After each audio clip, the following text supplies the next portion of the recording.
नमस्कार दोस्तों, एग्रीकल्चर के इस यूट्यूब चैनल में आपका स्वागत है। आज हम बात करने वाले हैं इस वीडियो में धान में लगने वाली सभी प्रमुख बीमारियां एवं इस बीमारी के उपचार के बारे में, कैसे हम इस बीमारी को रोकथाम कर सकते हैं। तो आइए एक एक करके सभी बीमारियों के बारे में जानते हैं। पहले नंबर में बात करते हैं पहली धान में लगने वाली बीमारी बैक्टीरियल लीफ ब्लाइट, जिसे BLB या फिर जीवाणु पत्ती अंगमारी भी कहते हैं। यह बीमारी ज़ैंथोमोनास ओराइजी नामक बैक्टीरिया के कारण होता है। यह बैक्टीरिया हमारे धान के पत्ती को किनारे किनारे तरफ अटैक करके सुखा देता है। बात करते हैं BLB के नियंत्रण के लिए, जिसमें कॉपर ऑक्सीक्लोराइड 50% WG कंपोजिशन वाला 120 ग्राम लेना है और 200 लीटर पानी में मिलाकर इसे 1 एकड़ में छिड़काव करके BLB को हम कंट्रोल कर सकते हैं। या फिर दूसरी दवाई स्ट्रेप्टोसाइक्लिन 0.01% को भी आप छिड़काव करके कंट्रोल कर सकते हैं। यदि कंट्रोल ना हो तो 8 से 10 दिन बाद इसी डोज में पुनः छिड़काव कर सकते हैं। अब बात करते हैं धान में लगने वाली प्रमुख दूसरी बीमारी, जो कि ब्लास्ट या झुलसा रोग भी इसे कहते हैं। यह बीमारी पायरिकुलेरिया ग्रेसी नामक फंगस के कारण होता है। यह फंगस पत्ती में अटैक करता है। पत्ती में पहले छोटा छोटा गोलाकार का धब्बा बनाता है, बाद में यह लंबे आकृति का ले लेता है, जिसमें बीच में क्रीमी कलर का रहेगा और उसके किनारे पर भूरे कलर का लेयर टाइप का बना रहता है। इसके नियंत्रण की बात करते हैं तो नियंत्रण में हम 25.9% EC कंपोजिशन वाला टेबुकोनाजोल को 250 ml लेना है और 200 लीटर पानी में मिलाकर छिड़काव करके हम ब्लास्ट को कंट्रोल कर सकते हैं। वहीं बात करते हैं धान की तीसरी प्रमुख बीमारी ब्राउन स्पॉट की, यह इसे भूरी चित्ती रोग भी कहते हैं।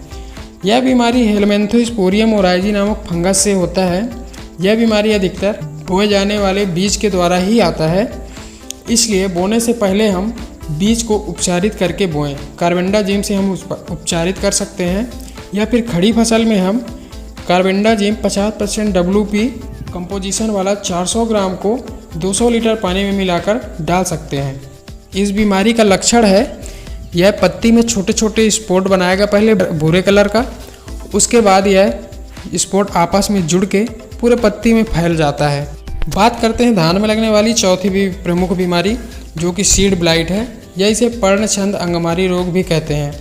यह बीमारी राइजोक्टेनिया सोलानी नामक फफूंद से होता है, जो कि पानी के बिल्कुल ऊपर हिस्से में तने में लगता है और यह तने को भूरा कलर का कर देता है या फिर जला जला सा दिखने लगता है उसका तना। सीड ब्लाइट अधिकतर सॉइल से आता है या फिर या कहें कि मिट्टी से यह बीमारी का जन्म होता है, इसलिए बुआई से पहले सॉइल उपचार जरूरी है। खड़ी फसल में इस बीमारी के नियंत्रण के लिए हेक्साकोनाजोल 5% EC को 250 ml लेकर 200 लीटर पानी में मिलाकर छिड़काव करें या फिर प्रोपिकोनाजोल 25% EC को 200 ml लेकर 200 लीटर पानी में मिलाकर छिड़काव कर सकते हैं। धान की पांचवी एवं प्रमुख बीमारी है फॉल्स स्मट या कण्वा रोग। यह हल्दी रोग के नाम से भी इसे जानते हैं। यूस्टिलाइगोनोडिया वायरस जो होता है, इससे मौसम के अचानक से परिवर्तन के कारण यह वायरस धान पर लग जाता है। यह अधिकतर मैच्योरिटी स्टेज में लगता है, जब बाली आ जाती है। इसके लक्षण हैं कि धान के ग्रेन से चावल बाहर आ जाता है और वह हल्दी कलर का हो जाता है। इसे नियंत्रण करना तो मुश्किल है, परंतु अगर हमें थोड़ा बहुत भी लक्षण दिखाई दे तो शुरुआती अवस्था में फ्लावरिंग स्टेज में ही कॉपर ऑक्सीक्लोराइड 50% WP को 300 ग्राम प्रति एकड़ के हिसाब से छिड़काव कर कंट्रोल कर सकते हैं। धान की छठवीं प्रमुख बीमारी है नेक ब्लास्ट। यह बीमारी जहाँ से धान की बाली निकलती है उस भाग में यह अटैक करता है। वहाँ पे काला कलर का हो जाता है, जिससे बाली झुक जाती है या फिर टूट जाती है। इस बीमारी के कारण दाने खोखले रह जाते हैं। इसके नियंत्रण के लिए हम ट्राइसाइक्लाजोल 75% WP कंपोजिशन वाला 160 ग्राम प्रति एकड़ में छिड़काव करके इसे कंट्रोल कर सकते हैं। सातवीं प्रमुख बीमारी है खैरा रोग। यह बीमारी जिंक की कमी के कारण होता है। इसमें पूरी पत्ती पीली पड़ जाती है एवं बाद में पूरा पौधा कत्था कलर का हो जाता है।